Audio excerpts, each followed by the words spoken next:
Raman spectroscopy has a long history. In the 1920s, Chandrasekhar Raman was studying light diffusion through liquids, and he discovered that the light passing through the liquid would generate these little sidebands on the light, little tiny signals that could be measured.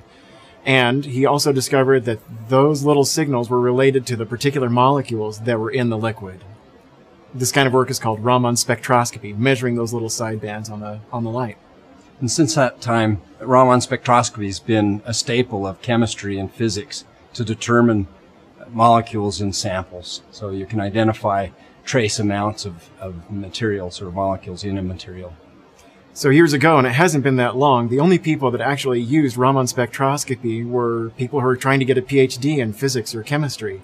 And one of the great things about the scanner project is we figured out how to build an instrument so that the layman can do Raman spectroscopy and get reliable, repeatable measurements without having to have a PhD in science. One of the things that's great about measuring carotenoids in skin tissue is that the carotenoids, beta-carotene in particular, has this property where blue light excites the upper state of the molecular transition, but that upper state is quenched into vibrational modes, and so you don't get a great deal of fluorescence from the beta-carotene itself.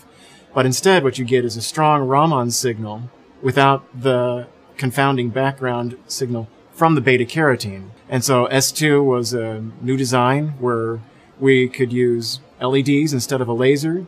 We could use photomultiplier tubes instead of a spectrometer to try and measure these very weak signals.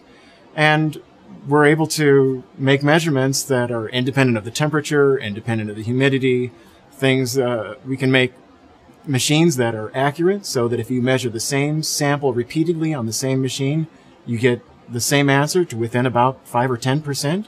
And if you measure the same sample across 10 different machines, you get the same answer to within about 5 or 10%. So we have a high level of confidence in the integrity of Nu Skin, especially as they've pushed us to try to make sure that the measurements are accurate. And as we experienced difficulties, they kept saying, let's take the time to do this right. Let's put the resources in to really solve these problems and discover what's causing this variability. And inevitably, we're able to chase these problems down and make the scanner exactly how they need it.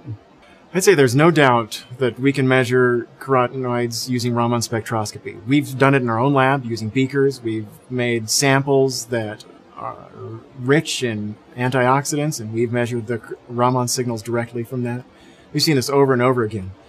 The ability to use Raman spectroscopy to measure carotenoids in human skin, I would say, is bulletproof.